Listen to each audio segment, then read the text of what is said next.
empty plains. Flat, open, featureless. An endless horizon of empty earth. Beneath you, something shifts. You look down, your feet standing above a spring, small and trickling, burbling up from the ground below. The waters spew forth and begin to spread, rapidly drowning this endless expanse around you. In shifting waves, the level of the water comes beyond your nose, and you struggle to try and swim with it, but find your feet anchored to the ground beneath you. The surface escapes you upward, leaving you in freezing depths, fathoms below.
Cages around you in all directions. Wonder. A single massive yellow serpent eye appears before you. Then another. Big and small. Your entire periphery becomes dozens and dozens of different yellow eyes. Return.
Are you all right?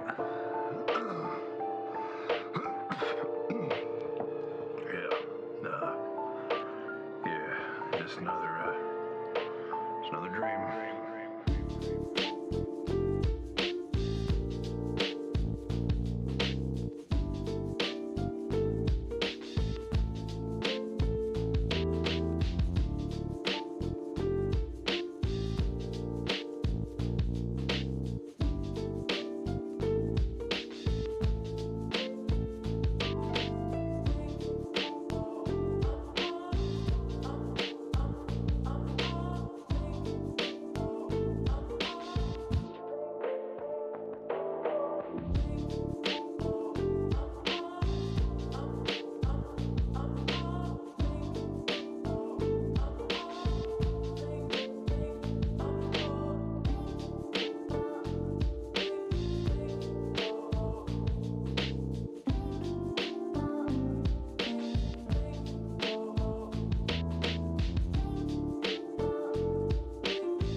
not following its wishes if it could. But it didn't. What if it can?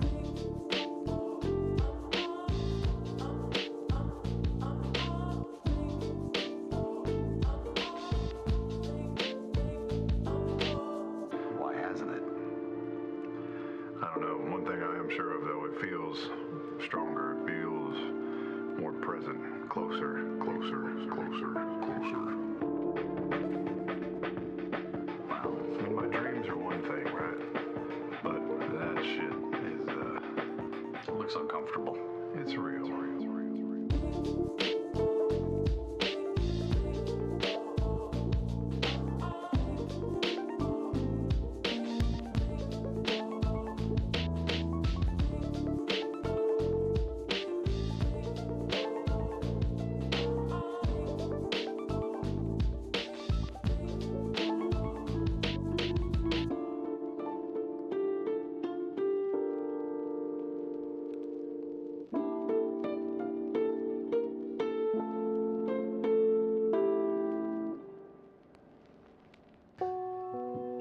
I'm proud of you for maintaining your sense of self through all this. It's difficult sometimes when one is pulled by things greater than ourselves. You said you commune with the mother. I do. Yeah.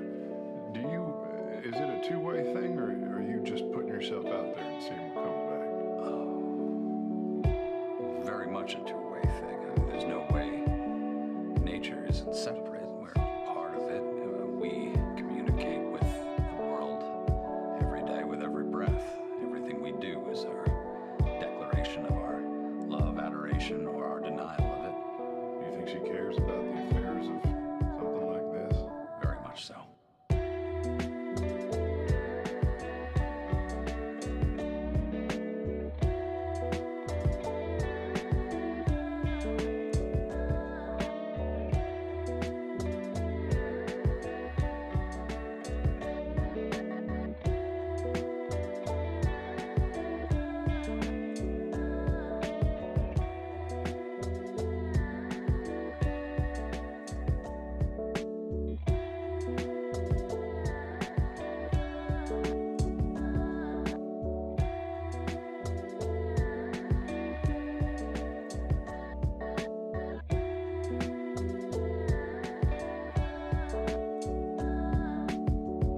Without a doubt. I mean, I'm here. I'm getting the feeling that maybe if I do nothing, like any kind of disease, it might just get worse.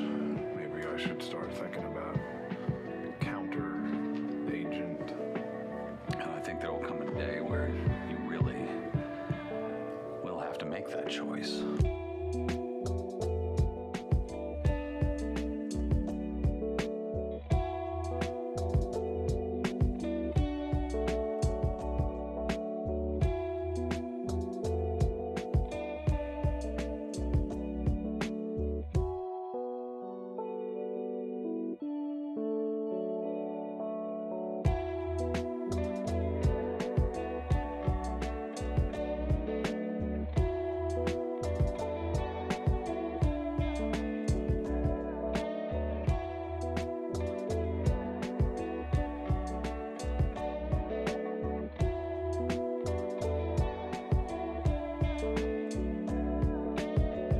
We'll help you with that choice, whatever it ends up being.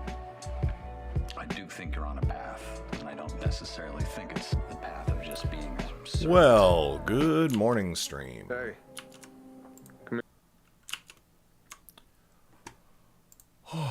Howdy doody do this?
Okay, I think.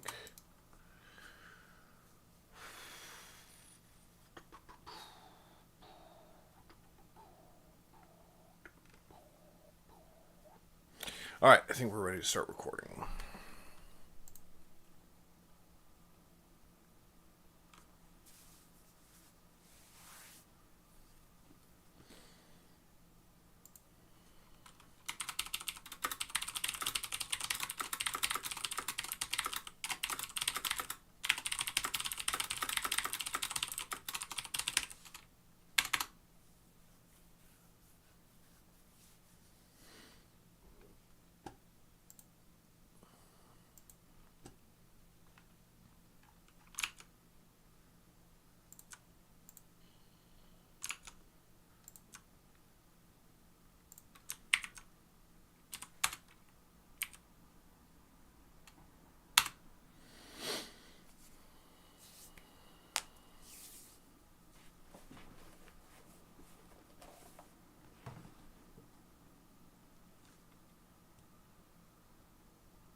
Check, check, check. Check.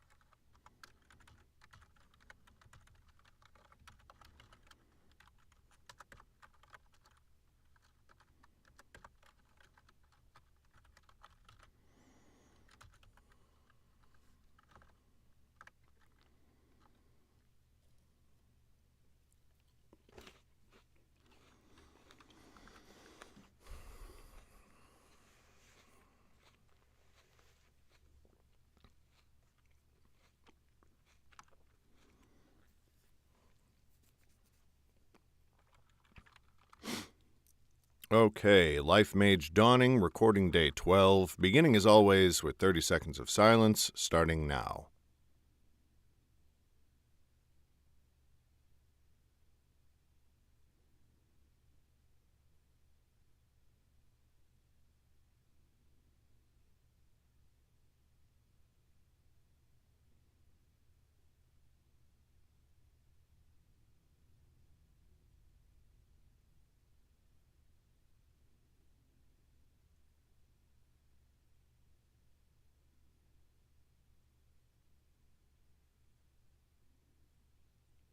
All right.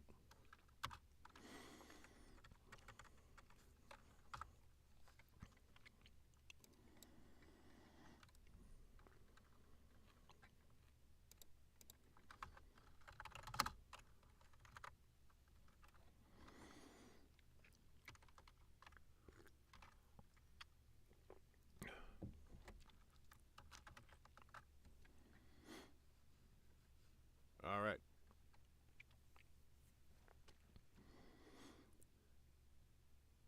Chapter 16.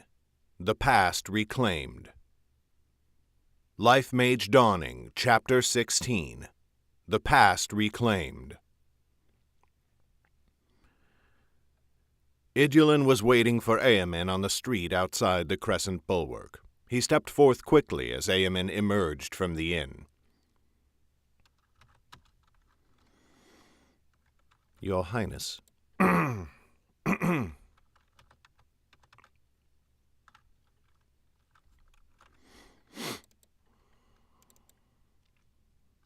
Your Excellency, you are astute as always. Outside the Crescent Bulwark. He stepped forth quickly as Eamon emerged from the inn. Your Highness, said Idulin. everything went well? Not entirely, said Eamon. But now there is much work ahead of us. What work? Said Idulin. Forgive me, Your Highness, but what is this all about? And you must forgive me, my friend, but I cannot tell you, said Eamon. I have pledged my silence, but with any luck, not for long. Listen now. When we return to the palace, I need you to request an immediate audience with my mother. Soon they reached the palace, and it was done. Idulin returned and told Eamon his mother would see him at once. Thank you, Idulin, said Eamon. Ever are you faithful and diligent in your service. The rest of tonight's work is mine. Get some rest, but stay close, just in case. Eamon quickly made his way to the High King's chambers. There was a small delay as he was inspected by Chris, the palace of the...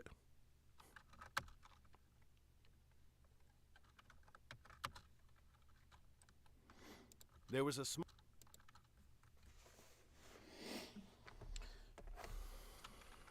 case. Eamon quickly made his way to the High King's chambers. There was a small delay as he was inspected by Chris, the captain of the palace guard. A slender twixt with neatly trimmed short hair and only half a left arm. They could be warm, but their face was now impassive as steel.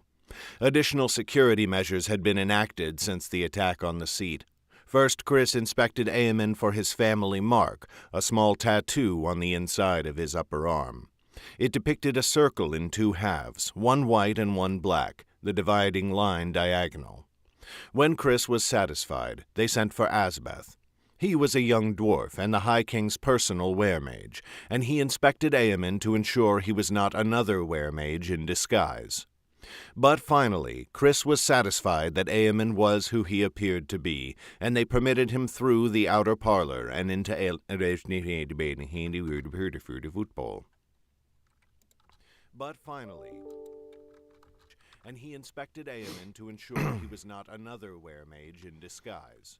But finally, Chris was satisfied that Eamon was who he appeared to be, and they permitted him through the outer parlor and into Ennelin's study. When at last he stood before her, Eamon found Ennelin wearing a wry look. "Good evening, Lord Prince," she said, as she gestured for Eamon to take a seat with her.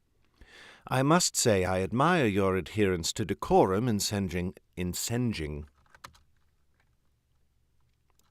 Lord Prince," she said, as she gestured for Eamon to take a seat with her.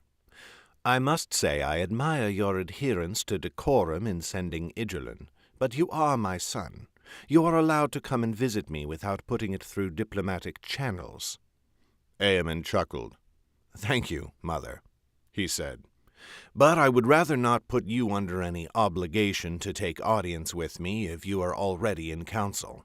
And for my own sake, now and in the future, I would rather not have someone like the Lord Chancellor see you refuse me and send me away like a little boy." Ennelin's smile dampened. "That is very wise of you," she said with a sigh. "I confess that to this day I sometimes struggle to navigate our relationship.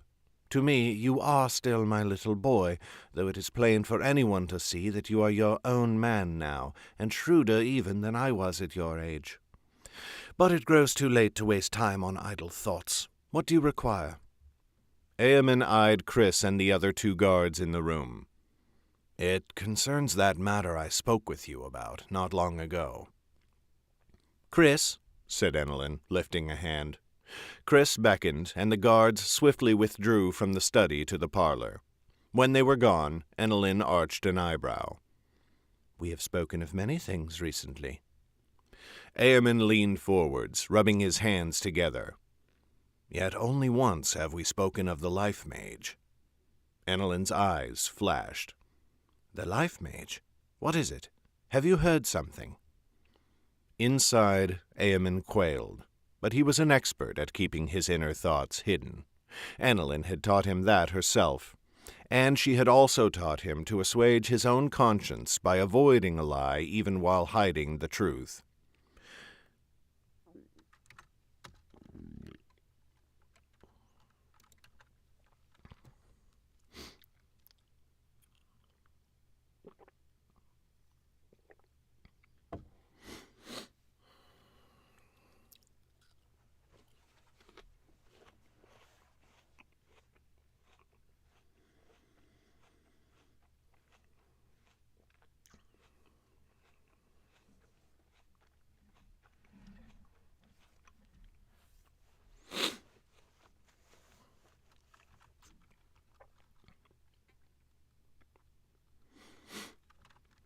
To assuage his own conscience by avoiding a lie even while hiding the truth.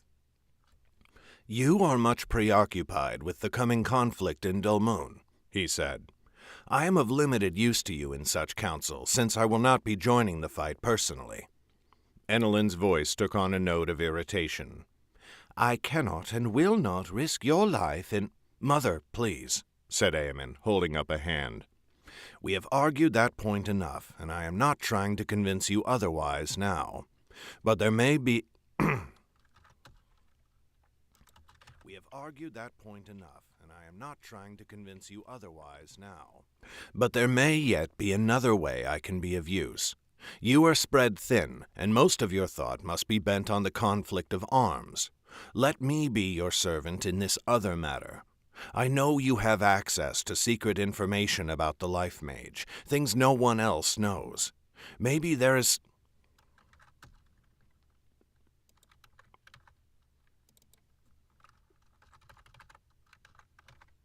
"Access to secret information about the Lifemage, things no one else knows. Mayhap there is something that I could use to help us find them, wherever they are."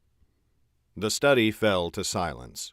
Enelin's fingers tapped on the arm of her chair, and her gaze slid past Eamon to the far distance, as it often did when she was playing Enelin's fingers tapped on the arm of her chair, and her gaze plus find them, wherever they are. The study fell to silence.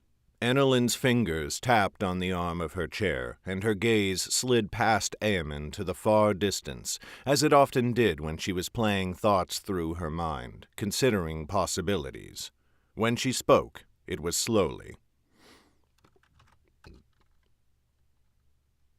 Her mind, considering possibilities. When she spoke, it was slowly. "If you were preoccupied with such studies, it could raise awkward questions about why you are not participating in the war. I do not know how I would answer such questions without telling people things they are not meant to know. Mayhap one of your agents could pursue the matter, someone like Idulin?" "I will use Idulin's help, certainly," said Eamon, "but I cannot tell him everything. In this conflict, there are matters that will have to be handled by those of us who are highest on the ladder." Said Enelin. "Very well, but I will still require your presence at every council. We cannot undermine your authority or give any appearance of my having lost confidence in you, now least of all." "Of course, Your Majesty." Her mouth twisted. "Enough of that. Come with me." She rose, and Eamon stood as well, expecting her to lead him out of the room. But instead, Enelin simply went to the back wall, where a tapestry hung. She took the pole it hung on and swung it out, revealing a wood panel that looked blank. But Eamon knew there was a door in it, cleverly hidden and closed with a secret latch. Enelin inserted 2 fingers into a crack in the wood and tripped the latch, and the door swung open. Inside there was another study, alike in appearance to the outer room, but much smaller. Eamon balked. His voice cracked in his throat.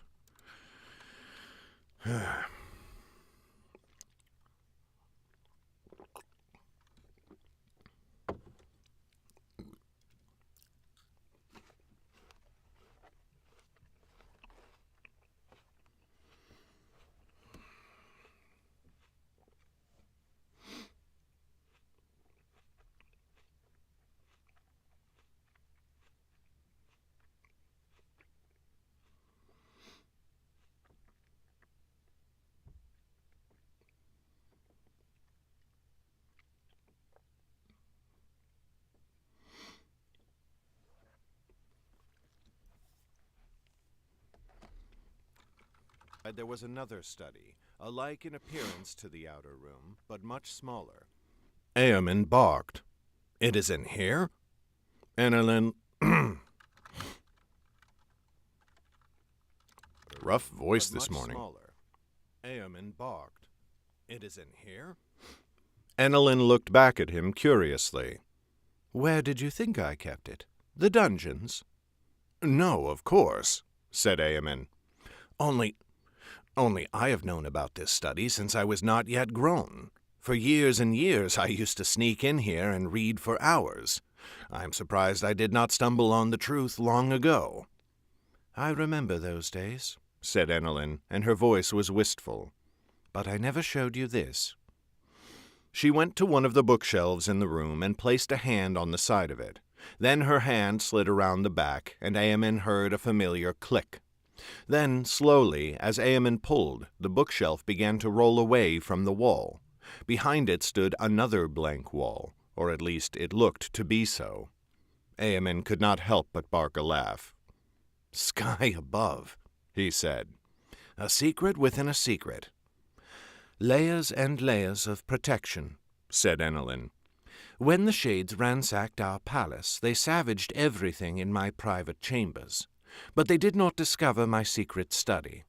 Let us imagine, however, that they happened to discover the secret door.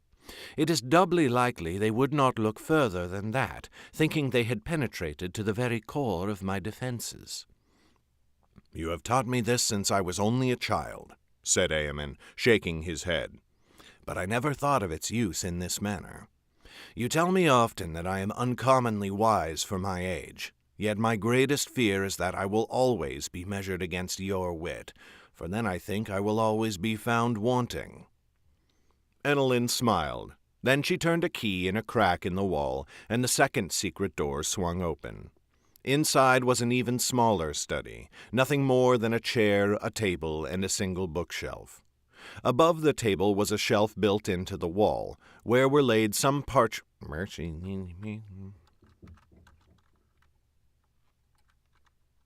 smaller study, nothing more than a chair, a table, and a single bookshelf. Above the table was a shelf built into the wall, where were laid some parchment, several quills, and a full inkwell. They did not look to have been used in some time. "Only my most precious things are in here," said Annalyn. "The secrets it is most important for no one else to discover." "I see," said Eamon. He chuckled. "You make me very suspicious, Mother. Even now I find myself thinking there must be another layer of secrets behind this one." Annalyn turned to him. There was no trace of a jest in her eyes. "There is," she said, "but you shall find out about that when it is your turn for the throne." Eamon's smile died, and he bowed his head. "Of course, Your Majesty." Again her mouth twisted. She stepped into the room. Eamon did not follow her, for the place was not big enough for more than one at a time. She gestured to the shelf with the quills, ink, and parchment. "You may use those to take notes as you study." She ran her hand along the top shelf, which held several books of different sizes, but all of them in the same sort of black leather binding. No titles were written upon them that Eamon could see. "This is where you can hope to find what you are looking for." "Thank you, Mother," said Eamon. "I shall get to work at once." "Do not stay up too late," said Enelin, "both for your own sake and because I will require your presence at council tomorrow. But I wish you good hunting, and I ask only that you keep me appraised of anything you discover." Again Eamon wilted inside as he thought of Oris, waiting for him in a tavern not far away. But he only nodded. "I shall certainly tell you of anything I think will help." Scene break, 2.5 seconds of silence. Coffee.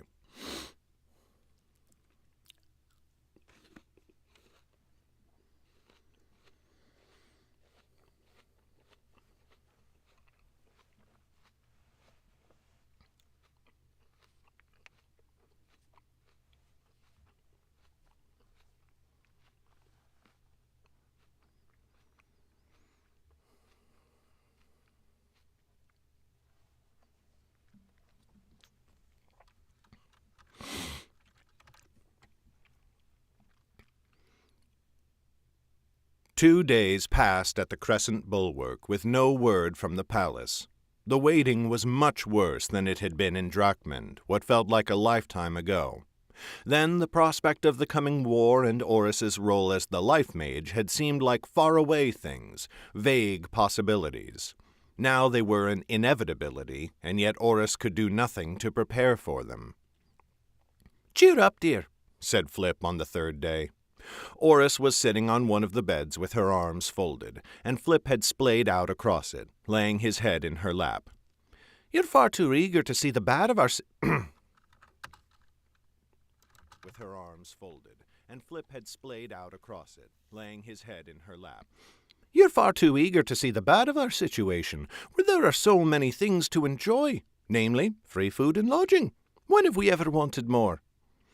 "I've never wanted an axe to be hanging over my head, for one thing," said Oris. But with all the times we've been in danger, what's another?" said Flip. Oris poked him in the eye. Flip howled and recoiled from her, but it did less to cheer Oris up than she had hoped it might. Sylvan, meanwhile, sat on the other bed with her legs folded, leaning back against the wall. She was studying Oris openly. "Flip is not wrong," said Sylvan now. "There are many things we cannot control. There is virtue in appreciating the things we can when they are going well." "I think our comforts are far outweighed by the dangers," said Oris. "I'm supposed to win a war against the very Lord of Death. He's been preparing for who knows how long, and even now he's carrying out plans we know nothing about. Meanwhile, I'm languishing here and trying not to drink myself to death." "Worse ways to go."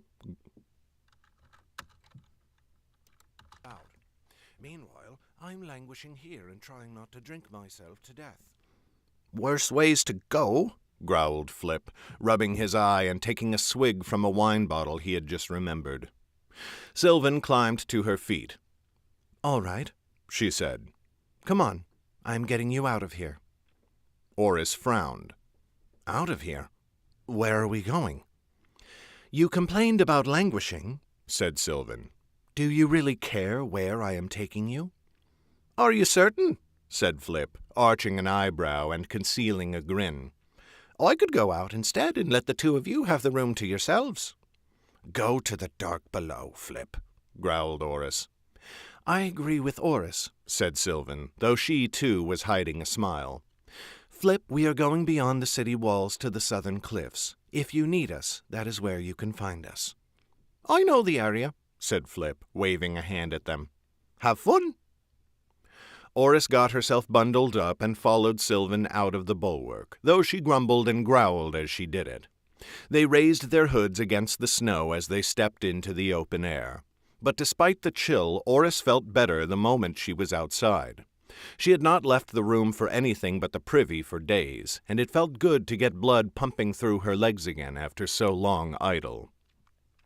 They had left Flip behind, and so Sylvan flashed her mystic badge at the southern gate. Beyond the walls there was a sort of narrow plain running along the edge of the island, which ended abruptly in sheer cliffs that fell half a span to the cold water of the great bay far below. A road ran through the gate and turned both left and right, but it was not much traveled, having been built mostly for city guards to circle the city without being slowed by the streets. Sylvan took Oris west, and before too long they passed enough turns in the walls that the gate was out of sight. "All right," said Sylvan. She stopped, turned to Oris, and reached up for the clasp of her cloak, undoing it to let it fall at her feet. Oris hesitated, looking around. There was nothing here, only the city wall half a span away. There were no passers-by, though she did spot one guard atop the wall, looking down at them with passing interest. "All right, what?" she said. "What are we doing here?" Sylvan smiled. Despite shedding her cloak, she did not look at all cold. "Sparring." Oris stared, dumbfounded. She blinked. "Sparring?" "We have all been cooped up," said Sylvan. "It is driving us mad. You most of all, but myself as well, though I am better at hiding it. So you and I?" She pointed to Oris and then to herself. "We are sparring." Unbidden, a smile spread across Oris's face. "No swords." "Agreed." Sylvan unbuckled her blades and laid them carefully atop her cloak. Oris shed her own cloak and sword belt. The biting cold struck her with 1,000 tiny knives, but she did her best to hide it. If Sylvan could take the cold, Oris certainly could. And then he choked to death in his sound booth. If Sylvan could take the cold, Oris certainly could. I don't even know what happened there.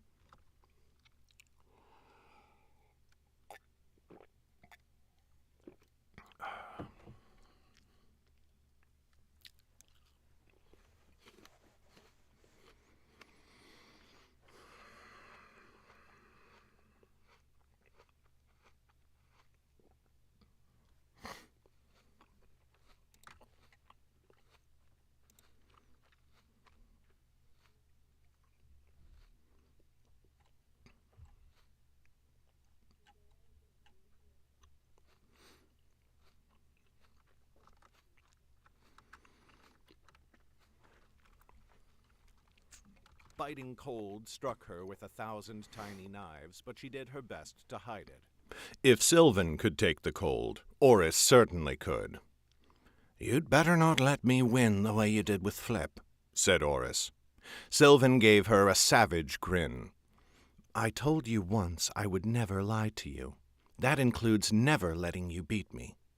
One rule, though, we should not hit each other in the face. We do not need to attract notice for having bruises and split lips."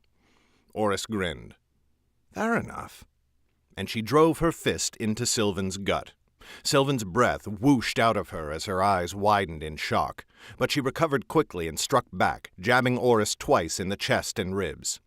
Oris fell back 2 steps and raised her fists. From the corner of her eye she noticed the guard on the wall. He was watching with much more interest now, though he seemed to recognize this was no true combat, and he made no move to raise an alarm. Oris grinned. "Are you sure about this?" said Oris.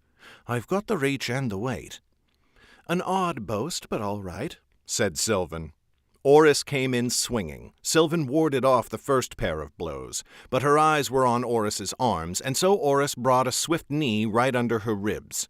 Again Sylvan's breath left her, this time with a groan. Oris brought her fists together and slammed them into Sylvan's back just below the neck. The mystic fell face down in the snow. "Come now," said Oris, smiling as she backed up. "You said you wouldn't hold back, but you've got to be." Sylvan's head whipped up. In her eyes was a fury that struck the smile from Oris's face. Now, Oris began.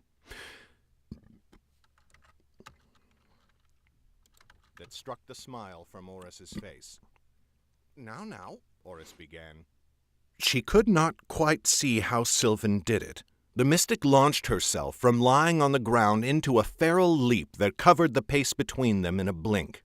Her bony shoulder crashed into Oris's stomach, making her reel away. Even as Oris winced, Sylvan battered her with flat hands that felt like knives. Oris's right arm went numb. But years as a sellsword had taught her many dirty tricks. She fell to one knee as if winded. When Sylvan moved to press the attack, Oris suddenly seized her legs. For a brief moment it struck her just how hard Sylvan was. It was like grabbing 2 rods of iron. But she was still light, and Oris shot up. Sylvan flipped over, landing badly on her back with a grunt. Oris came after her warily, but not warily enough. Sylvan rolled on her back and pushed off, but instead of leaping up, she brought her feet together and slammed both of them into Oris's groin. It was like being rammed by a bull. Oris wheezed and stumbled back once more. It gave Sylvan the time she needed to regain her feet. "Dark below," said Oris, trying to will the pain away. "I doubt you learned that trick as a mystic." "No," said Sylvan. She was smiling now, but the fury still blazed in her eyes, and Oris could not look away from them. "I learned tricks like that to survive. The mystics taught me other things, mostly how to fight wizards." That made Oris curious despite herself. "It's not good enough just to punch them?" Sylvan's hackles seemed to come down. "Most times it is, but it helps to know how to disable their magic. Every type of wizard takes a different trick. Mind mages, for example. You hit them in the eyes. If they cannot see, they cannot cast their spells. With an alchemist, you break their hands and fingers. They have to touch things, and they have to focus while they do it. Here is how you hit a fire mage." Oris had relaxed her guard. She barely had time to think, "I'm a fool," before Sylvan punched her hard in the throat, and she fell back, choking. "Fire mages have to speak to use their magic," said Sylvan. "Were mages, on the other hand, only have to think. So you do this." Her hands lashed out, one fist crashing into each of Oris's temples. Oris grunted and nearly fell as the world exploded into bright stars. She stumbled away, glaring. "I thought we weren't supposed to hit each other in the face," she choked out. Sylvan smiled, showing her teeth. "Only a child complains they are losing a fight because it is unfair." "Fine," said Oris. She rushed in. Sylvan readied to ward punches, but Oris grappled her instead. Her massive arms enclosed Sylvan's, pressing them tight against her body. Sylvan growled and tried to strike with her hands like knives again, but she could not swing them wide enough. Oris drove a knee into Sylvan's groin in repayment for the earlier blow, and then she did it again. Then she lifted Sylvan off the ground, and as the mystic struggled to find any purchase, Oris slammed her forehead into Sylvan's nose. All the while she kept tightening her grip. She could feel ribs creaking. "You shouldn't let someone get their hands on you when they're as big as I am," she said through gritted teeth. Sylvan only snarled in response. The rage in her was mounting, and from it she seemed to draw strength. Oris stared in disbelief as Sylvan's arms began to push out, forcing Oris's grip to slacken. "That's strong," thought Oris. "Too strong." Then Sylvan's leg came whipping around. It hit Oris's knee, and she buckled. Oris just managed to turn as she fell.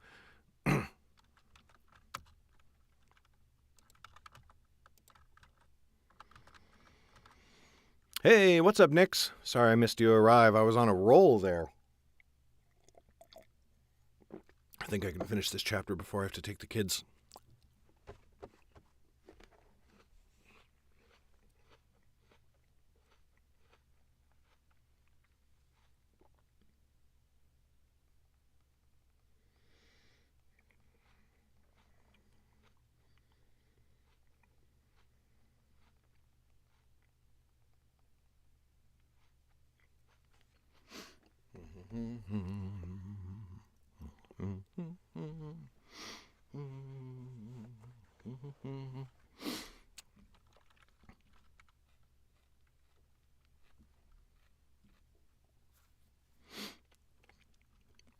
It hit Oris's knee, and she buckled. Oris just managed to turn as she fell. Then Sylvan's leg came whipping around. It hit Oris's knee, and she buckled. Oris just managed to turn as she fell. Her full weight crashed into Sylvan as they hit the ground together. The smaller woman did not even blink, and she kept inexorably pushing Oris's grip farther and farther out. Oris gave up the grapple and whipped her hand up to seize Sylvan's throat, pushing herself up. Sylvan gurgled, but her fists struck Oris in the ribs. That was harder than Enfill, thought Oris, even as she wheezed. But her hand was still on Sylvan's throat, and she lifted her other fist. Twice it crashed into Sylvan's temple, and Sylvan's gaze started to wander. She had just enough presence of mind to drive her fingers hard under Oris's arm, holding her throat. The limb went dead. With a curse, Oris raised her other elbow and dropped it into Sylvan's sternum. Hark! Oris froze. Sylvan's eyes flashed, and the temper seemed to leach out of them. Together they looked up. There, about 4 paces away, stood Flip. The wizard had his arms folded with his hands buried beneath both coat and cloak, looking utterly miserable in the cold. Over his shoulder, Oris saw the city guard who had been watching them before was still there. So were about 6 others. They were all still as statues. I called your names 5 times before you noticed. What in the dark below is wrong with you two? Then he snorted. As though I cannot guess. I am afraid your bout is at an end. A messenger came. We can expect our esteemed visitor again, tonight. Oris looked down at Sylvan, and Sylvan looked back up at her. Slowly, the same grin spread across their faces. That is not a win, said Sylvan. I suppose, then, that we'll have to try again another day, said Oris. I suppose so. Oris got to her feet first, but she pulled Sylvan up behind her. They went to fetch their cloaks. Both of them were breathing hard. From the wall, Oris faintly heard a chorus of groans. Neither she nor Sylvan looked at each other. Not then, and not all the long walk back to the crescent bulwark.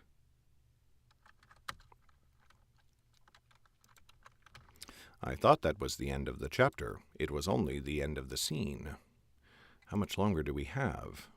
Much too long. Good Lord. Okay. Well, then I am going to have to take the kids. So I'm going to go run the kids to the bus stop. And I will leave you with Autumn Orange. And I shall then return. And we shall finish the chapter.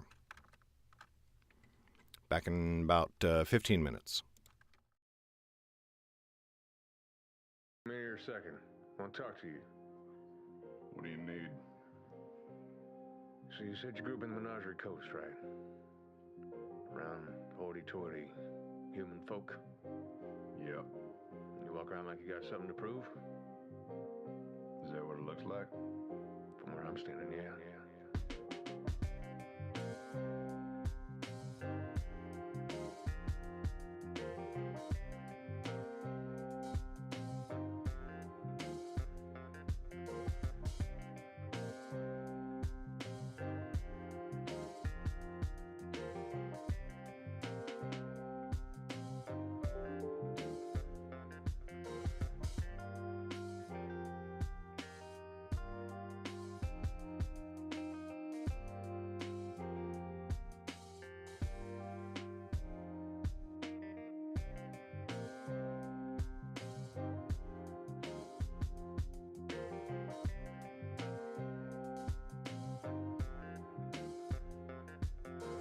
Let me tell you something. It don't matter. Yeah, we got a history. Some of us, we don't let that blood rule us, huh? I know you feel the anger there every now and then, but don't let them define you. What blood you talking about? What? This blood.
not to let the heat get to you in here. I'm sure we'll see each other again.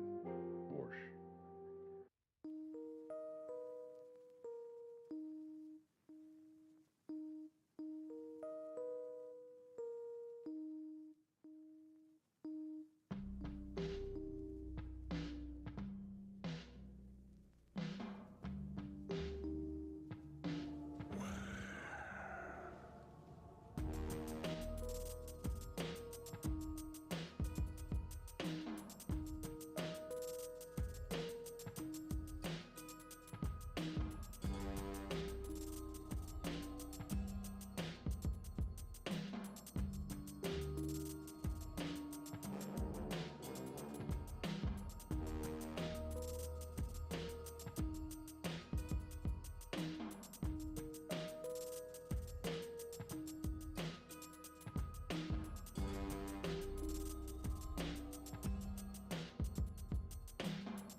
You feel this little heartbeat against the kind of dull gray skin of your chest. There's a yellowish light source, the same light as the eye before you.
What?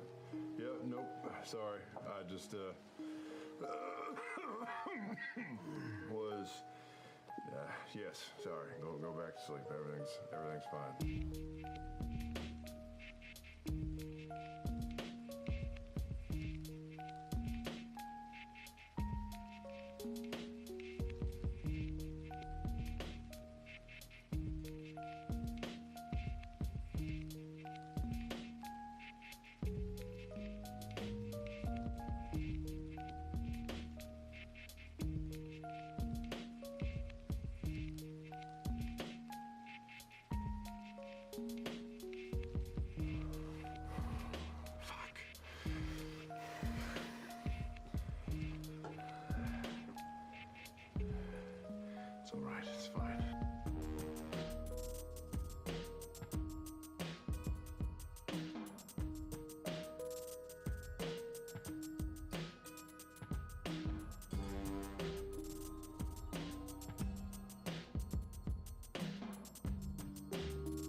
I've seen some orcs do some terrible things.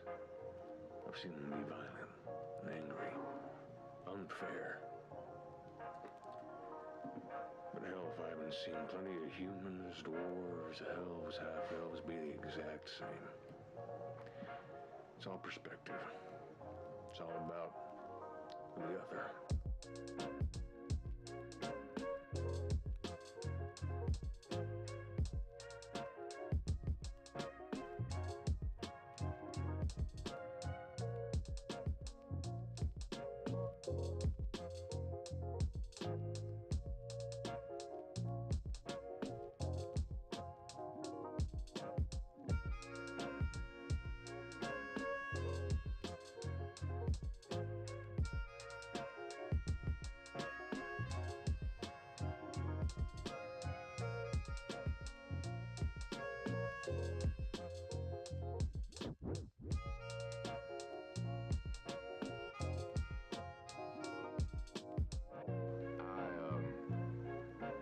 I grew up around humans and half-elves mostly.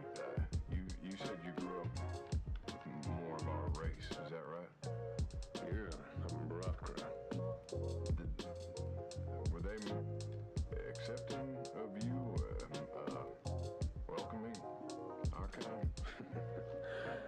They had to be when I got to a certain age. But even I wasn't as big as some.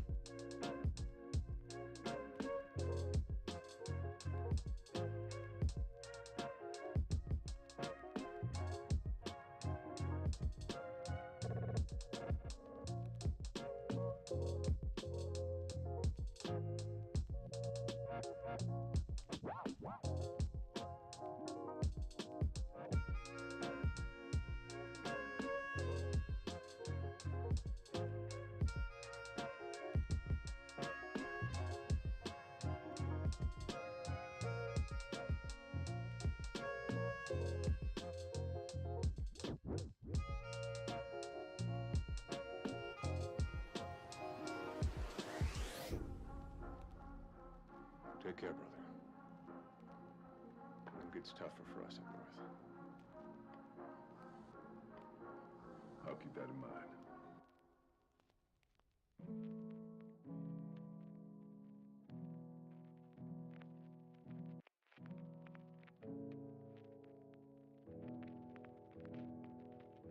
I found myself reinvented when I woke up on that shore.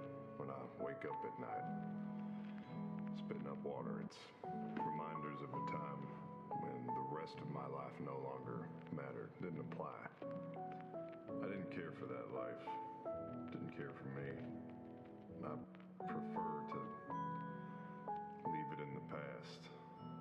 It's not that I'm hiding anything from you.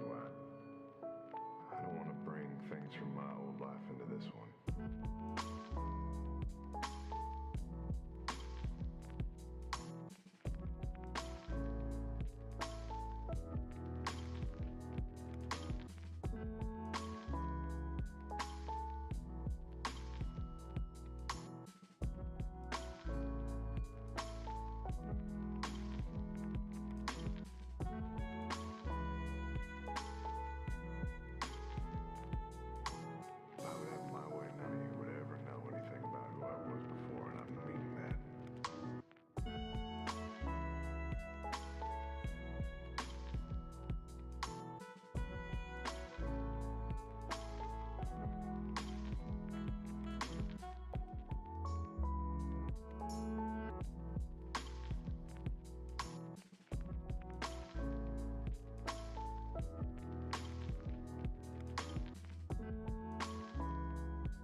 Sometimes you hold on to things that make you who you are, and if you lose those things, you can fall free.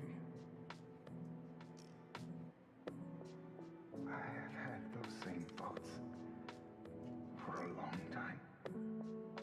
We can remake ourselves into something better. Yeah, that's what I thought I was doing.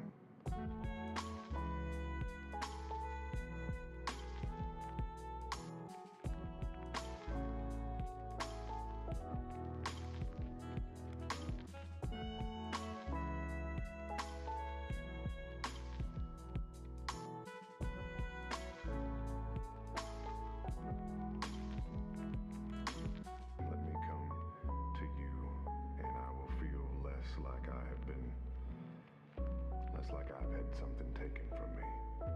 Let me find a way to tell you.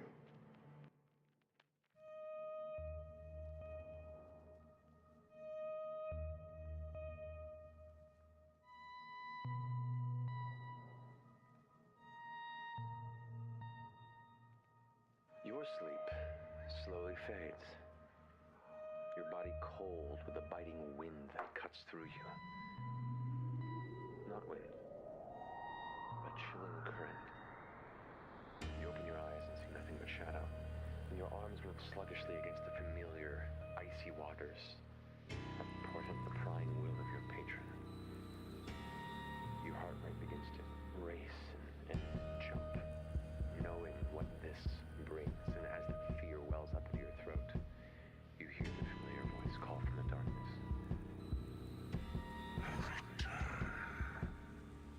The orb that remains embedded within your body shining through the skin like a dull lantern.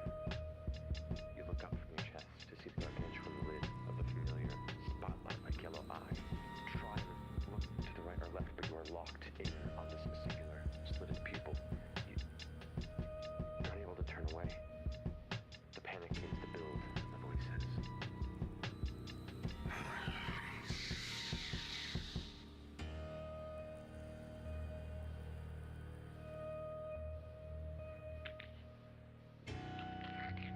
This heavy, resonant, tearing sound begins to fill the space around you. As tendrils begin to emerge from the pupil of the giant eye. Snaking vines pushing through it, pulling the eye apart from the center. An emerald light pouring through the gaping hole, warming the waters around you. A slew of emotions fill your mind, warm, amorphous, but comforting and evoking ideas that become words. Come with me, child. Come with me, child. Come with me, child. Come with me, child. Come with me, child. Come with me, child. Come with me,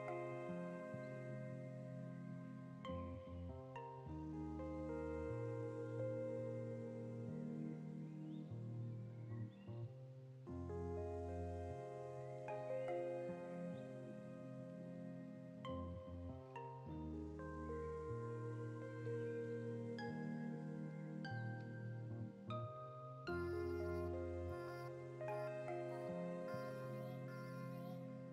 Without force or pain, warm, cradling sensations as you're removed from the nightmare Ukatoa, settled within a small chamber of tangled leaves and roots. Within this mass of vines and green, you swear you can see a face, female, motherly, her eyes closed. The thoughts and emotions enter your mind once more. The words come to you interpreted. The womb I grant, but withers without faith.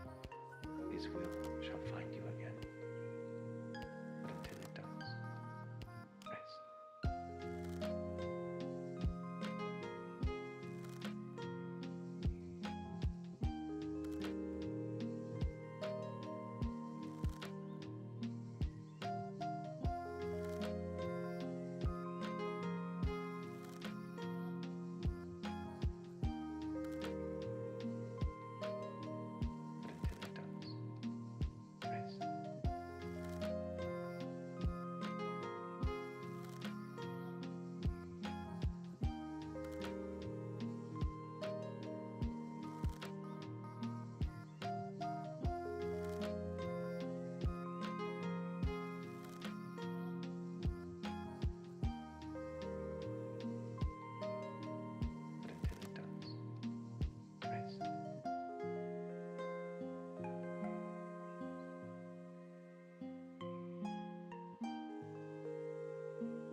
darkness takes you for the remainder of your sleep.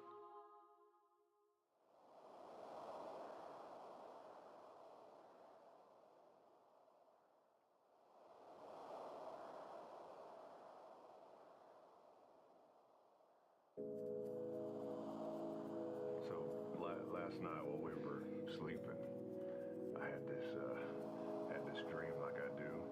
And, Really? yeah. Except, unlike the previous times where I've seen an eye and I felt cold and there's been darkness, I felt warmth.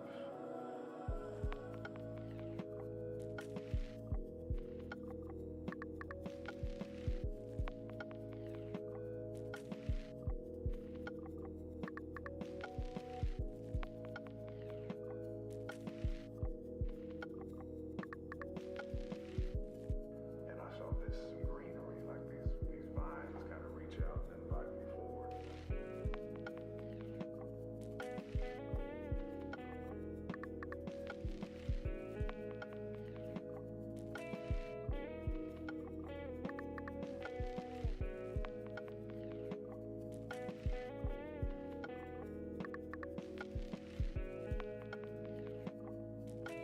Yeah, who is she?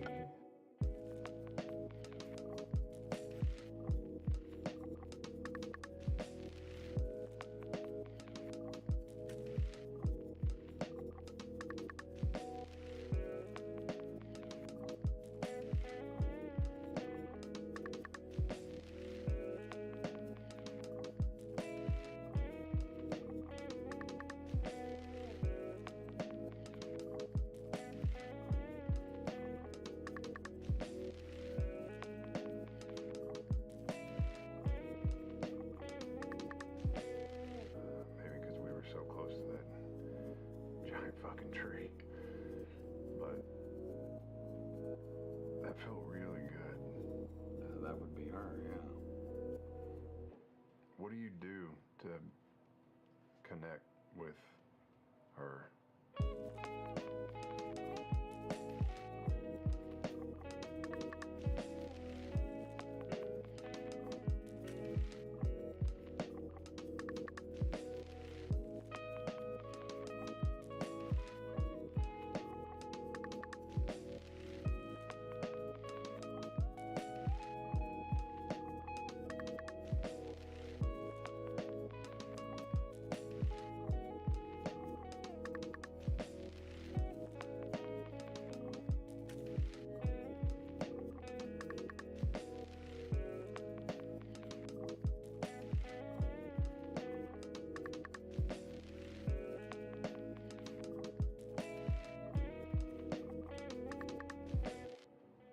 Well,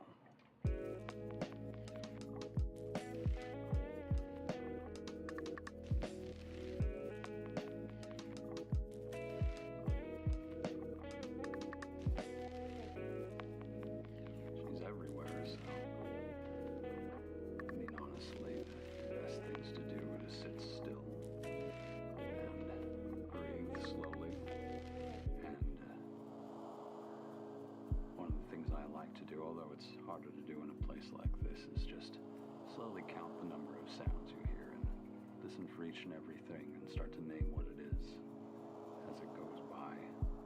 And slowly you'll see her and feel her in everything that is around, every plant that's growing, every animal that's hunting. While her power may wax and wane depending on where we are, it is something that's always, nearly always, available.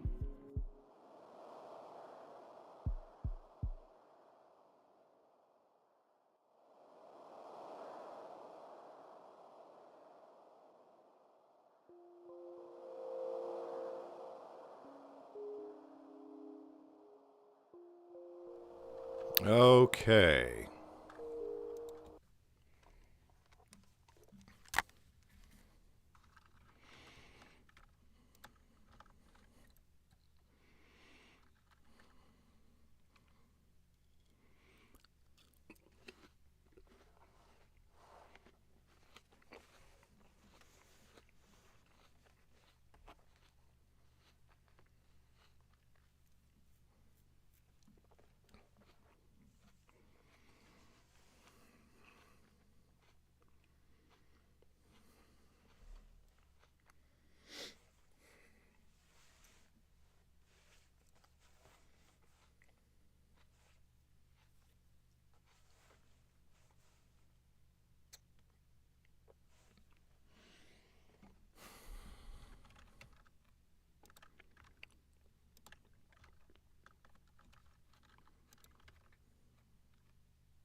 Not then, and not all the long walk back to the Crescent Bulwark.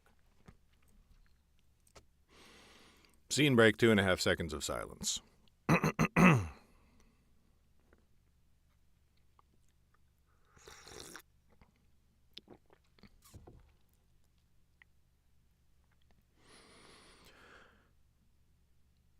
With Eamon visiting, it seemed wise to clean themselves up. Oris and Sylvan took baths, separately, by unspoken agreement. As she sat in the warm tub, scrubbing the sweat and blood off herself, Oris's mind kept wandering back to the fight. Sylvan's strength seemed to exceed understanding.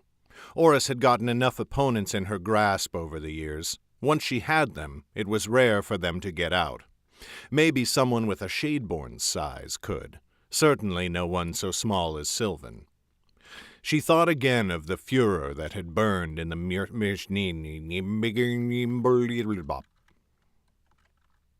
Someone with a Shadeborn's size could. Certainly no one so small as Sylvan. Someone with a Shadeborn's size could. Certainly no one so small as Sylvan.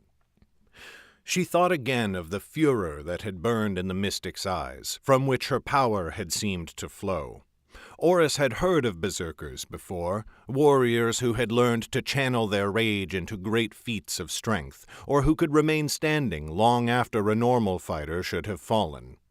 But so far as she knew, the mystics did not teach the skill. If Sylvan had joined the order young, just after her parents died, where did she learn it? Oris shook her head and rose from the tub to dry off. Her life now was too many questions, and none of them with any answers. Eamon knocked on their door an hour before sundown, and they hurried to admit him.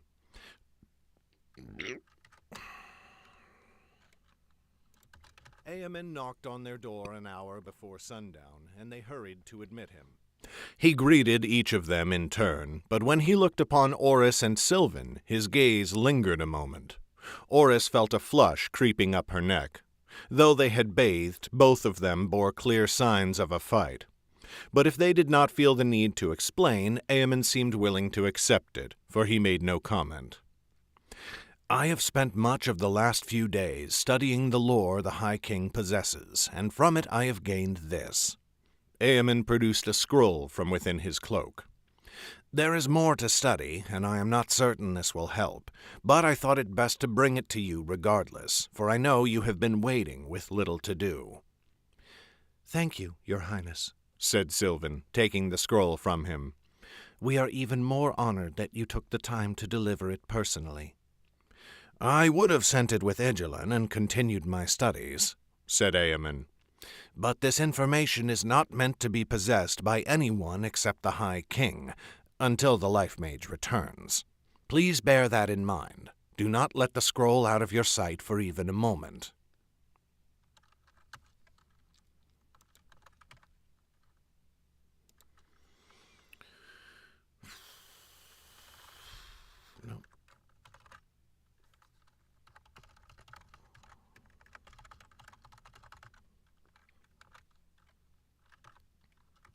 Please bear that in mind.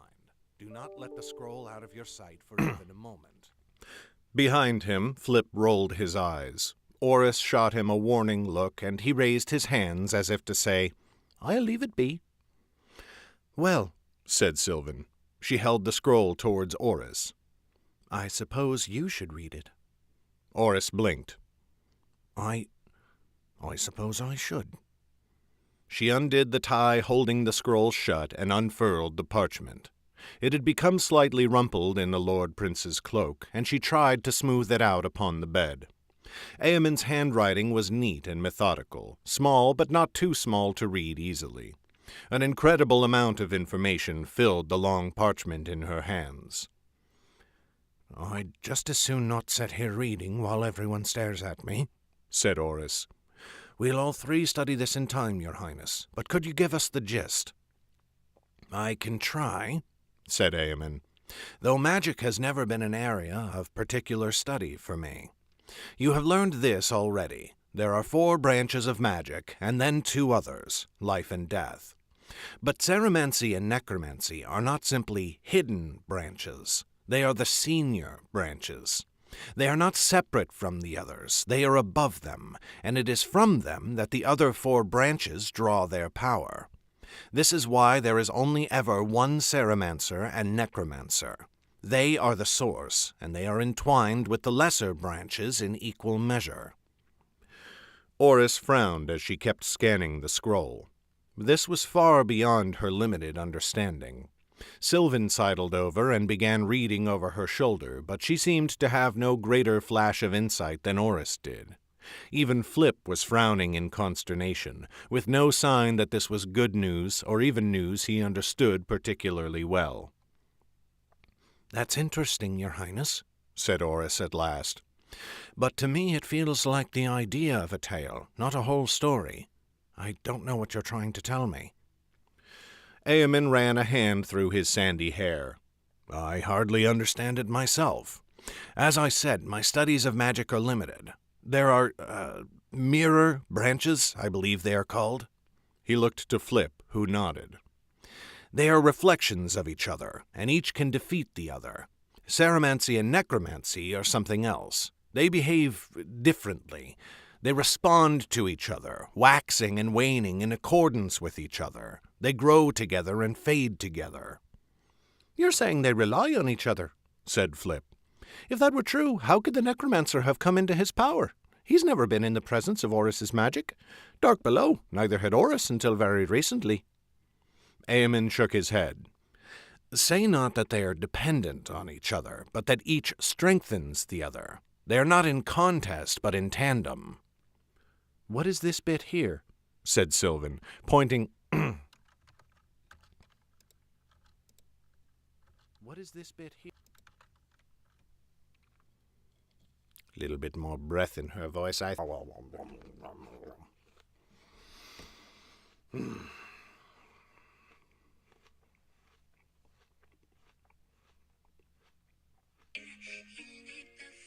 Oh my God, shut up, phone.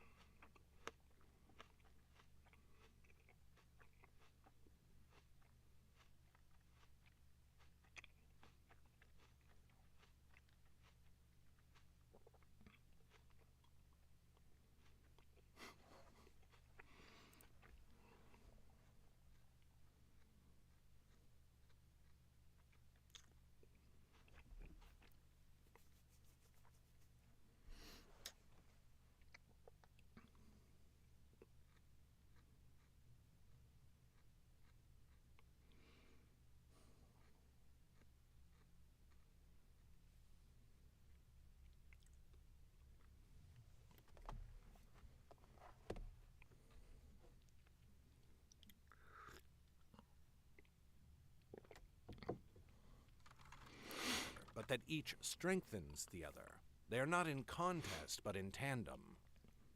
"What is this bit here?" said Sylvan, pointing to a part of the scroll. I think my voice did a weird thing there. "But that each strengthens the other. They are not in contest, but in tandem." "What is this bit here?" said Sylvan, pointing to a part of the scroll. Oris had already read it, but the words had washed over her like a wave, leaving no understanding. "The test of life and death is the echo of the lesser branches. What does that mean?" "I am afraid I do not know," said Eamon, shrugging. "2 different texts repeated it, and so I copied it down, but it means nothing to me." "The test of life and death," said Flip. "Does that have anything to do with the Academy's tests?" Oris frowned at him. "The Academy's what?"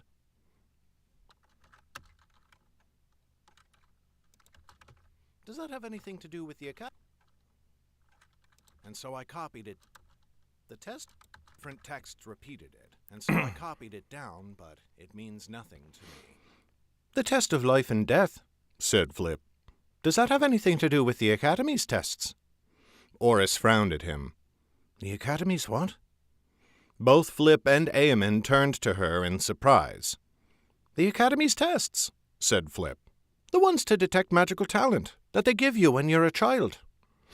Still Oris stared at them blankly. Sylvan gently cleared her throat. "The tests are only mandatory for nobility." She nodded to Eamon, and then to Flip.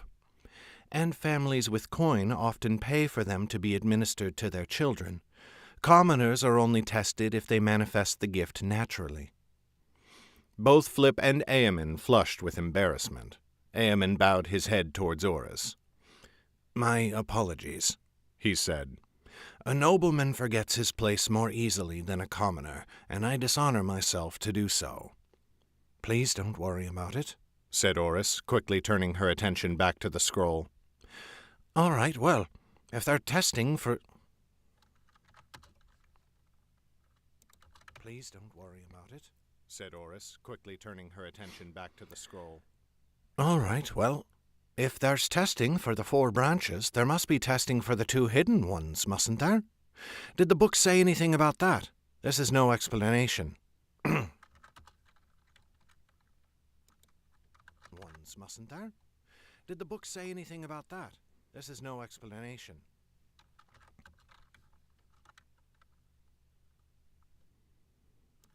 "If there's testing for the 4 branches, there must be testing for the 2 hidden ones, mustn't there? Did the book say anything about that? This is no explanation." "Echoes," murmured Sylvan, staring at the scroll. "What?" said Oris, turning to her. Sylvan stepped in front of Oris. A curious feeling hung on the air, for Eamon and Flip were now looking hard at her. Oris hid a hard swallow as she looked down into Sylvan's brilliant hazel eyes. "Strange," said Sylvan, almost whispering. Then, suddenly sharp, she said, "I did not know your eyes were blue."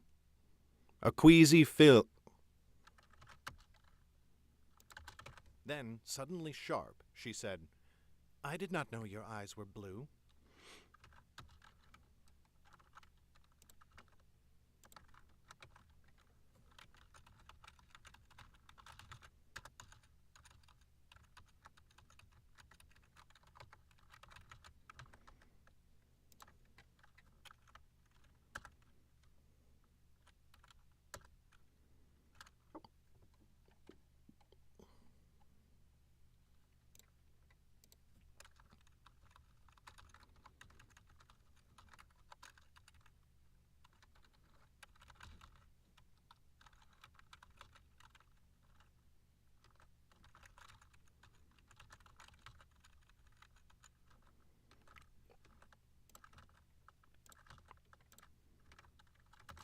Then, suddenly sharp, she said, "I did not know your eyes were blue." A queasy feeling filled Oris's stomach. Suddenly the room around her flashed, as though a brilliant lantern had been lit and then immediately doused. Oris frowned. "They are not. My eyes are brown." "Sky above!" cried Flip, lunging forwards and staring at her.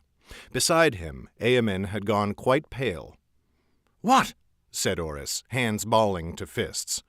"What under the sky are you looking at?" "Oris." Again Sylvan's voice was a whisper, and now her eyes were shining. "Oris, that was the test for were-magic. And it worked." "What do you mean it worked?" "Your eyes turned blue," said Sylvan. "Just for a moment, but they changed." Oris's throat was desert dry. So what?" she croaked.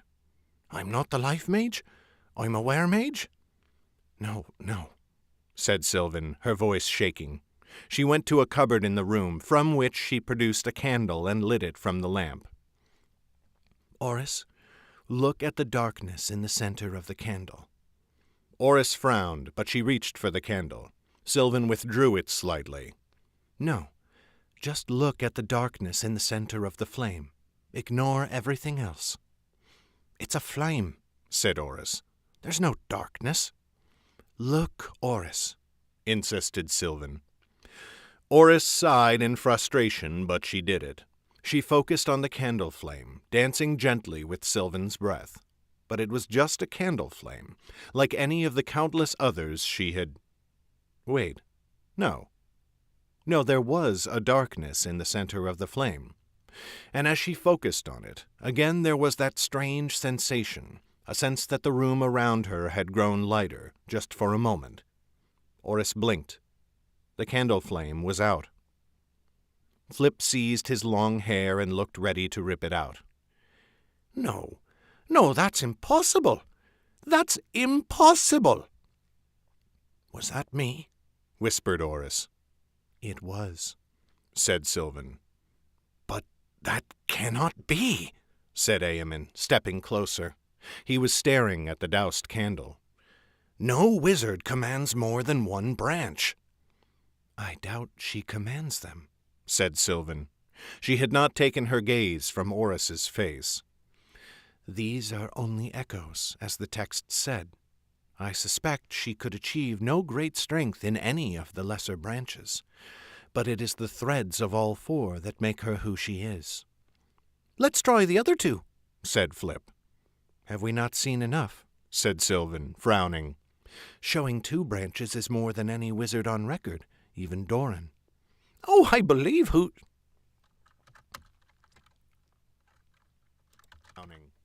"Showing 2 branches is more than any wizard on record, even Doran." "Oh, I believe she's who we think," said Flip, breaking into a wild grin. "But come now, don't you at least want to see it?" Sylvan fetched a cup of water and had Oris stir it with her finger. She told Oris to change the water, and after focusing on it for a moment, Oris felt her eyes flash. The water turned into a turbid, oily substance that made her grimace. Finally, Sylvan spun a coin atop a table in the room. She sharply commanded Oris to stop the coin without touching it. Again a flash, and the coin shuddered and stopped, standing on end. When it was done, Flip sank down to sit against the wall. His eyes were wide and staring into a far distance. Oris felt like he looked. Her mind raced, and she sat down upon the bed, but Sylvan stayed on her feet beside the Lord Prince. "So," said Flip, that was more than I ever thought to see beneath the sky." "More than I ever thought to do," muttered Oris. "If there were any doubts, let them be banished," said Sylvan, turning her shining eyes down upon Oris. "It is true, just as I knew it was. You are the Ceremancer." Oris met her gaze, but then suddenly, as she saw the look on the mystic's face, the wonder and near worship in her eyes, a strange feeling came over her. Not a feeling, a sight like a vision or a memory. An old man stood before her. No, not before her, above her, looking down at her, much taller, for she was only a child. He was older, with gray hair that was mostly bald on top, a bristling goatee. She was in a room she half remembered. Finery coated the walls, a tapestry, crossed axes hung over the mantel. Beside the old man was a table scattered with some objects. They had meant little to Oris then, but she recognized them now.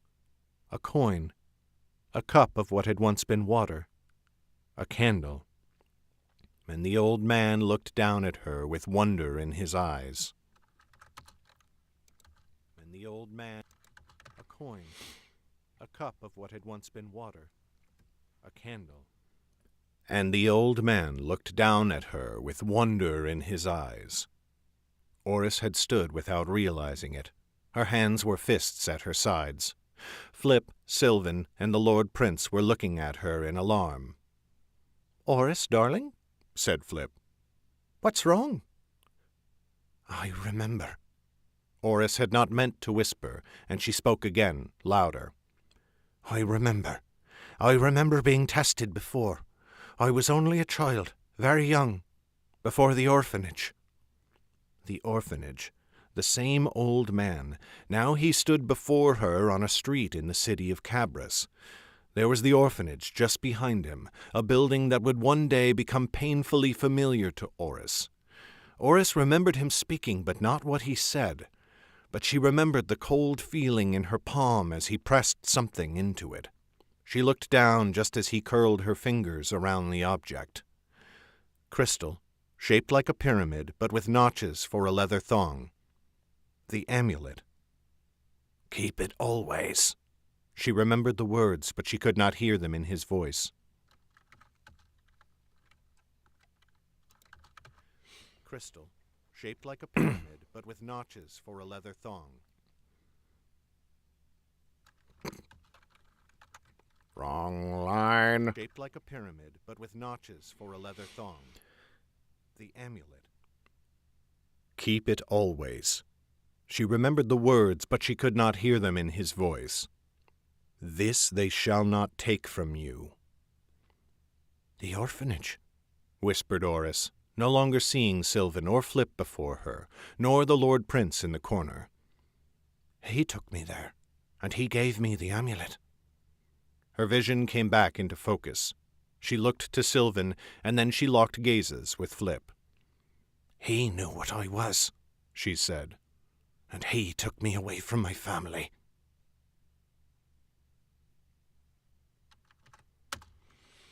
Oof, chapter 16 done.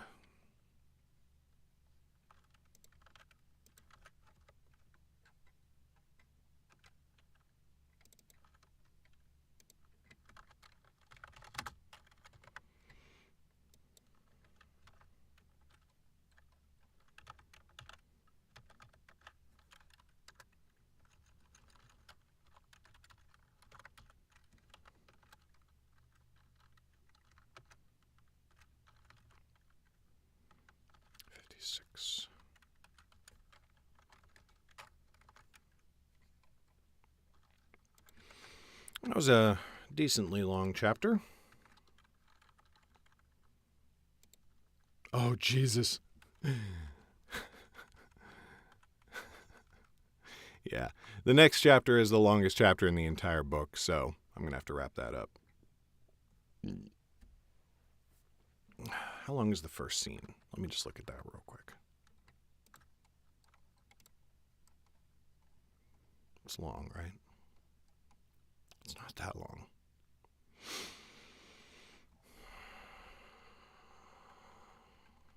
All right, fuck it. We're going to do the first scene of the next chapter.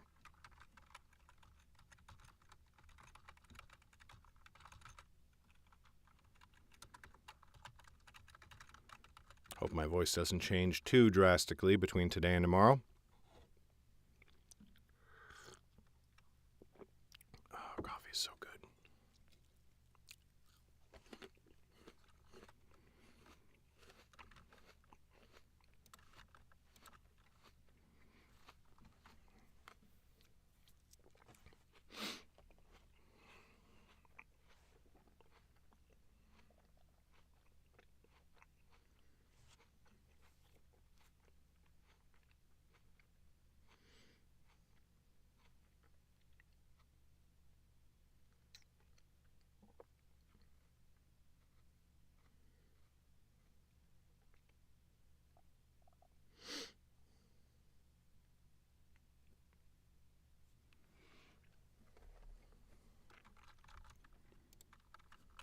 Family.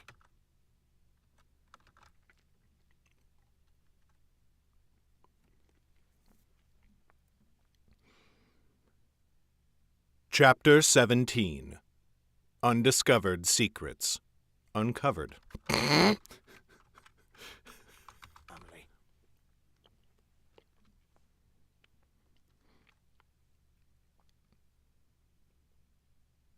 Chapter 17. Uncovered Secrets. Lifemage Dawning, Chapter 17. Uncovered Secrets. Flip, Sylvan, and the Lord Prince spoke then, each of them pacing in turn. They marveled at seeing Oris perform the tests. They argued what it all might mean, and they debated what they should do next. But Oris said nothing, and she heard little of it. She sat on the bed staring through them all, her hands limp in her lap. Eventually, Flip noticed her silence and her stillness. He came to sit beside her, taking one of her hands in his own. "Oris," he said quietly, "are you all right?" "How could I be?" she said. "Someone knew. A long, long time ago. Yet they never told me, or anyone, it seems." "Do you remember his name?" said Sylvan.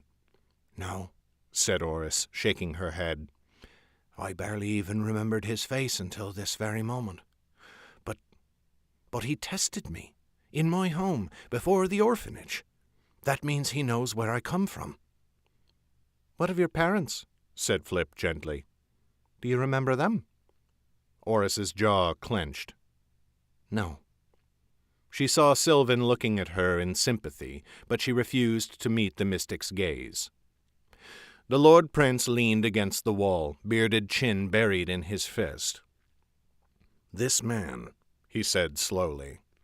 He must have been a servant of the enemy. Why else would he keep Oris a secret for all this time? I do not think so, said Sylvan, shaking her head. If he served the necromancer, and Oris was only a child, why would he not simply kill her? Or at the very least, deliver her to his master for some evil purpose. I think he was hiding her away. But why? Said Eamon. Why hide her? That serves the cause of neither the necromancer nor the ceremancer. Why leave Oris to sit in obscurity, forgive me, instead of coming into her own? Your Highness, said Flip suddenly. There was an edge to his voice that stopped Eamon and Sylvan in their tracks. Even Oris looked at him in surprise. Flip tilted his head towards her. Might I remind you that both of you speak of a real person who's sitting here now, having to listen to the both of you argue about how she should have been murdered as a child, or how she might have...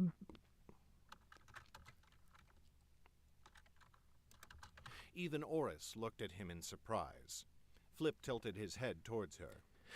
Might I remind you that both of...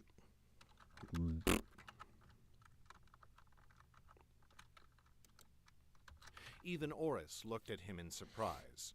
Flip tilted his head towards her. Might I remind you both that you speak of a real person who's sitting here now, having to listen to the both of you argue about how she should have been murdered as a child, or how she might better have been groomed to fight in a war she wants no part of? Eamon's cheeks flushed, and he bowed his head. I apologize. Again I forget myself, and this time inexcusably. Sylvan came to sit on Oris's other side upon the bed. Flip is right, of course. Please forgive us, Oris. Think nothing of it, said Oris gruffly. What else can you tell us about him? Said Sylvan. Did he work at the orphanage? Oris shook her head. No, I never saw him in all the years I lived there. Yet mayhap he lives in Cabras. This could be what we need, the next step we've been looking for.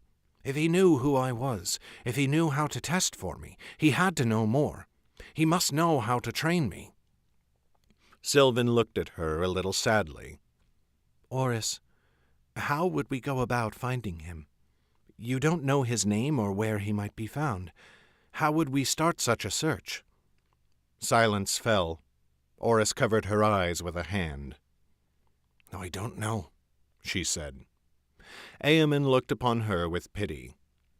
I cannot imagine how hard this is, he said. Yet you have recovered something of your past. Mayhap in the future you shall learn more, and we can pursue the matter further. Mayhap, said Oris. She wanted to feel hopeful about the prospect, but she could only feel tired. Sylvan went to the bedside table and lifted the scroll Eamon had brought. I think we should return to this matter of life and death magic, and the way they strengthen each other. That could be the key we need instead. She turned to Oris. You have been in the presence of necromancy. Did anything happen then? Oris thought back. She remembered the woods when she and Flip had gutted Enfill together. He had come back from the dead. She remembered the terrible itch clawing its way through her skin, the sensation of a void in her stomach. There was something. Clawing its way through her skin, the sensation of a void in her stomach. There was something, she said. A feeling. My skin crawled, and I felt like I was empty inside. Flip's eyes widened, and he nodded. I know what you're speaking of, he said. Well, not the emptiness, but the crawling feeling in the skin. It's the way I feel when fire magic or mind magic are used around me. My branch and its mirror." "I have heard of that," said the Lord Prince.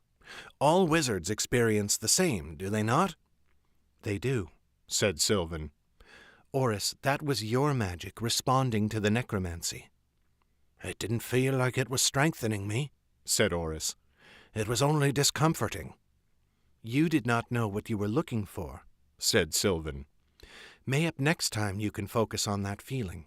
Try to draw strength from it, or the same power that you manifested at Wellmont." Eamon's eyes flashed with interest. What happened at Wellmont? Oris glared at Sylvan, but she could not put much fire behind her annoyance. "It was the first time I used my power," she said. "On accident. I barely remember it." "What did you use it to do?" said Eamon.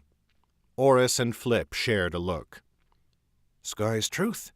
I don't honestly know," said Oris. Suddenly Sylvan's eyes brightened. "Wait, Oris," she said. "Your amulet. You say that old man gave you the amulet. Mayhap this passage in the scroll was part of it. The amulet was given to you to help you find agents of the enemy, and then you were supposed to find your magic in response to theirs." Flip nodded eagerly. "This is similar to how they do things in the academy. It's always easier for students to study magic when they're watching another perform it." "So I could learn to use my magic by watching you?" said Oris. "No," said Flip, shaking his head. "You have to see your branch or its mirror, but this could still help us. We know the necromancer has had time to learn his magic. You could do so more quickly by focusing on the magic of a Shadeborn when they cheat death." "That would be dangerous well past the point of being foolhardy," said Sylvan. "The Shadeborn are impossibly dangerous. There is a reason we ran from Barrick and Drakmund." Eamon frowned. "You have fought Shadeborn already?" "Two," said Flip. He pointed at Sylvan. "And she killed the first one rather easily, so I'm afraid I don't quite understand the sudden reticence to square off with another." "I was able to surprise Enfill," said Sylvan. "And he was already bleeding his guts out after Oris had stabbed him 12 times, with his master's magic desperately trying to stitch him back together. Don't forget that if I had not arrived, you'd both be dead." "Of course we haven't forgotten," said Flip. "And we're grateful. But we didn't know what we were up against. Now we do." "Knowing what you face is little help if what you face is this powerful," said Sylvan. "Knowing you face a storm is no protection against being struck by lightning. And forgive me for saying so, but it is laughable to hear that you will do better next time you fight a Shadeborn. Your magic is no proof against them." Oris shook her head slowly. "Be that as it may,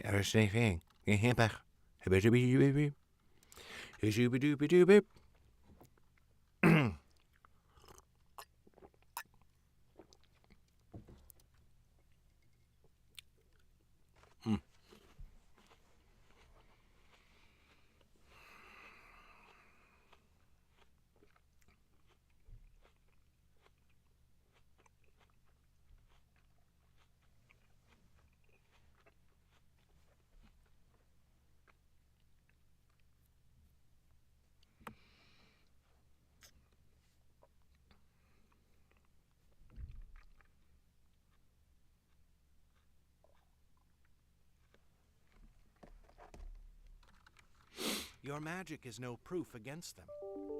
Oris shook her head slowly. "Be that as it may, I think Flip's right." Sylvan's eyes went wide. "You do?" "The only time I felt any sense of my magic," said Oris, "outside of what happened at Wellmont, was when I was facing a Shadeborn. I wasn't able to learn anything then, but I didn't know what I was looking for. We've got no better leads, Sylvan, and we've even lost the academy. I don't know another way forwards." Eamon raised a hand, almost like a child in lessons. "All right. This seems like a possibility, at least. And now it seems to me that it would be wisest to bring this to the High King. You need to get your hands on a Shadeborn. My mother can assemble a fighting force. They will root out these traitors, and you will learn your magic from them." "I still do not think that is wise," said Sylvan. There are traitors hiding in the wilds, but we know they are in our midst as well. The last thing I wish to do is surround Oris with hundreds of armed soldiers, any of whom could be a shade in disguise.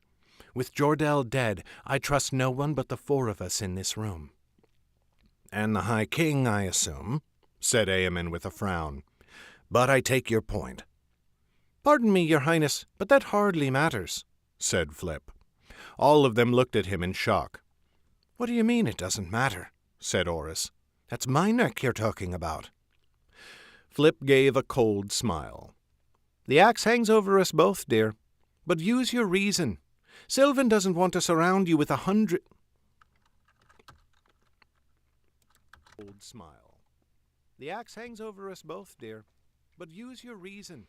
Sylvan doesn't want to surround you with hundreds of swords if a few of their bearers might want to kill you. Yet we need to find you a Shadeborn. What then? Shall the three of us march alone into an enemy army, all of whom certainly want to kill you?" Sylvan opened her mouth to reply. Nothing came out. Slowly her mouth closed, though her eyes were troubled. Eamon sighed with relief.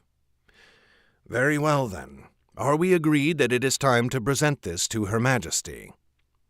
"I suppose so," said Sylvan. It sounded as though each word pained her. "Then I shall notify her at once," said Eamon. "We shall keep things as quiet as we possibly can." "Once," said Eamon. "We shall keep things as quiet as we possibly can. I expect she shall wish to take counsel with us tonight. Be ready." He gave them a final nod and turned to go. But before he stepped out the door, Flip stopped him. "No mystics." Eamon arched an eyebrow. "No mystics?" "In Her Majesty's council," said Flip.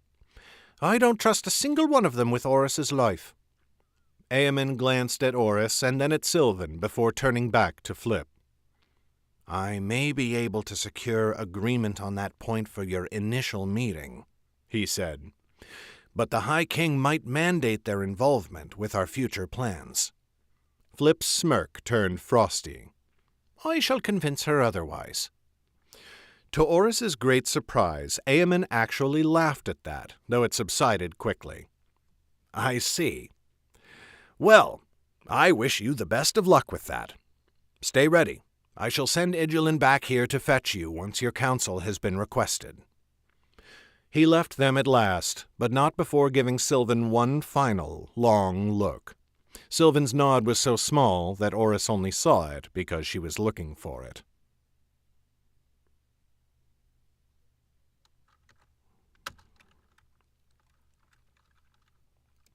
Sylvan's nod was so small that Oris only saw it because she was looking for it. Scene break, 2.5 seconds of silence, and we will pick this up later. Well, that's got to be it for me. Voice is wearing out, and I got stuff to do this morning. Oof.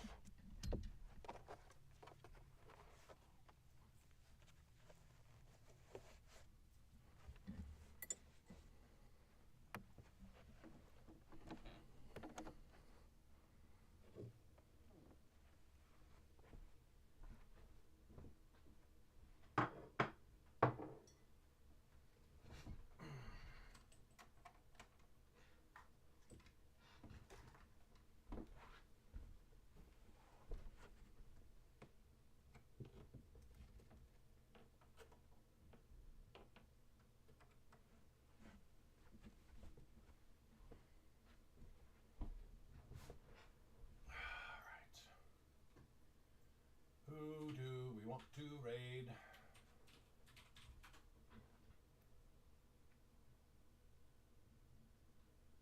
Fairy Wings.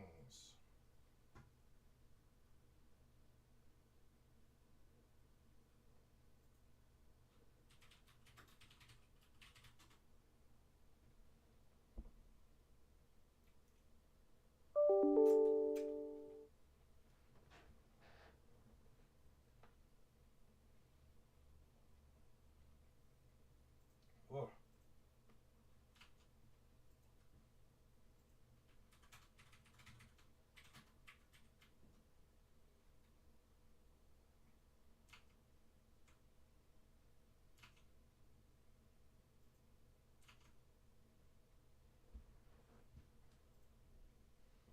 Alright.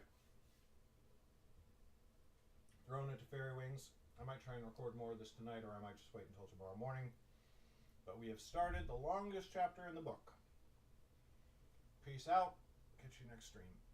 Bye.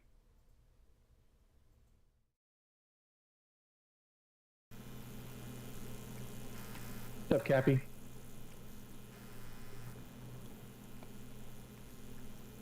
Look happy. You're not gonna lie, chat was so quiet, I thought it was great. Twitch is just screwing up again. Okay, I need to check Discord to see if, broken.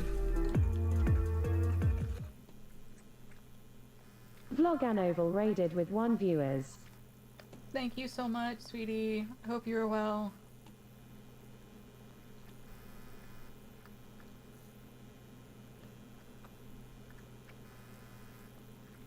Actually, I'm gonna put it down here. Annoying. They actually pissed me off.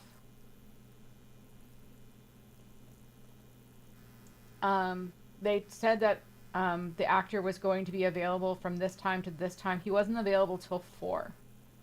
So I ended up walking the fucking tables like 3 or 4 times. Not spending any money because I'm behaving. Wasn't spending any money. And then, you know how it's always been, you know, 10 fast pass, 3 normal line, 10 fast pass, 3 normal line. Right? To get people through the signatures. This chick was new. She let 30 fast pass go before she let us plebs who had been standing in line for 2 hours finally get our signatures. Yeah, I didn't pay an extra $50 to get a signature in my book. It was already $50. Don't be a pleb next time. Right? I mean, if you think about it, that's what's being said. Just don't be a pleb. Yeah, they just want you to spend more money, but they have a system where it's 10-3, 10-3 to get people moving. And this chick was new, and a couple other people who were in the line with me were like, this isn't right. And I was like, I guess they changed the policy. And, you know, I'm a singer. I know how to make my soft-ass voice actually be heard if I want to. So, yeah. Suddenly, the other line was moving too, and we were getting waved in.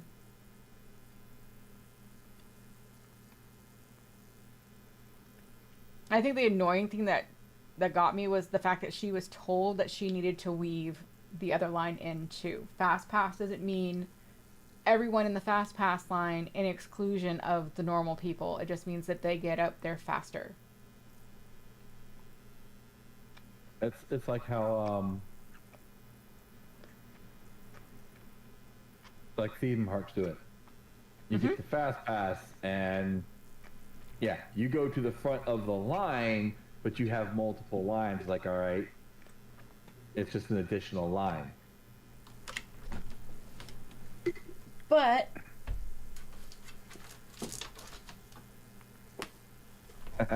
But I now have to go along with all the other signatures that I have. Where is his page?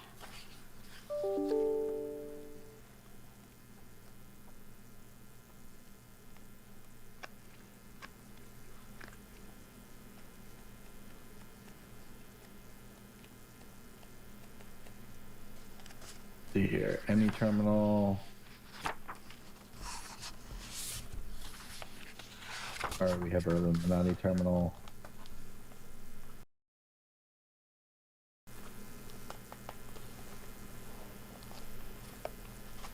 And everyone else in line was getting these really, really fun stories from him that had us all giggling.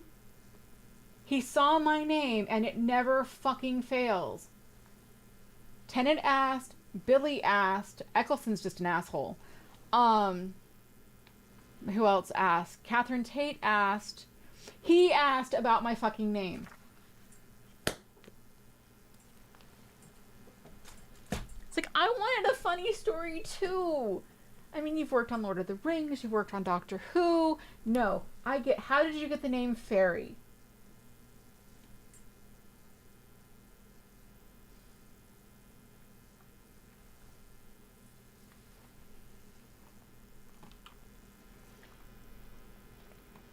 But he is small. He is small. He's only a couple inches shorter or taller than me. And That's... yeah, he is small. And he was talking about seriously, that's small. Ian McKellen's really, really tall. And he's like, yeah, I've worked with Ian McKellen. He's a real pain in the neck. And then he just arched up like this because Ian McKellen's the same height as my husband. It's like, yep, I get that. But he was like telling so many like little stories from, you know, the Doctor Who set and from Lord of the Rings. It was really fun. He was wonderful. He was absolutely positively wonderful. And the minute I got my signature and we said goodbye, I bolted.